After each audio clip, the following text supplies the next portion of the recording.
Ұлы дала халқының тұрмыс тіршілігінің рет тәртібі, салт дәстүрінің негізінде түзілген 7 жарғы қазақ халқының нағыз әділ конституциясы болды.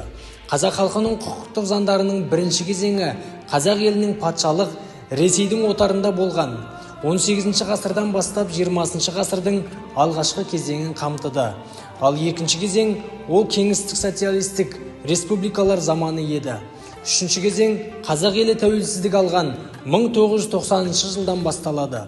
Отарлық заман мен кеңес одағындағы заманда қазақтың құқықтық әділет заңдары патшалық Ресейдің отарлау саясатына және Қызыл империяның идеологиясына сәйкес болды.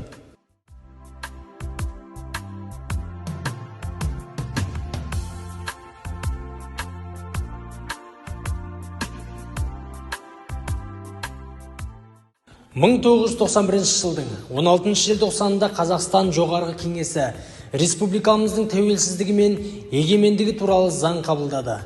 Бұл тарихи құнды құжат тәуелсіз мемлекетіміздің конституциялық құқықтық негізін қалады. Осы сәттен бастап дербес ел болып, іргеміз бекітіліп, Қазақстан Республикасының тәуелсіздігі жер жаһанға жария етілді.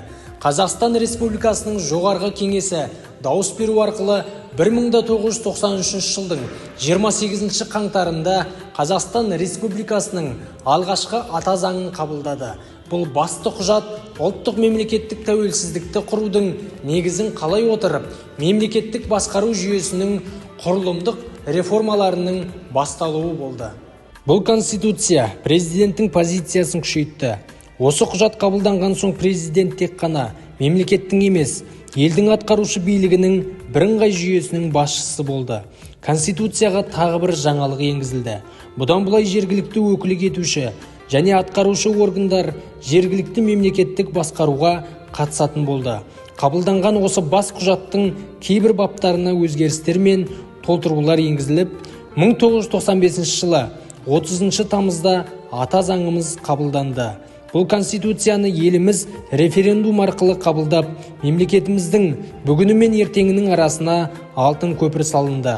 Ата заңымызда адамдардың құқықтары мен бас бостандықтары, билік институттарын демократиялық жолмен қалыптастыру және дамыту, Қазақстанда азаматтық қоғам құру туралы дүниежүзі таныған прогрессивті идеялар бекітілді.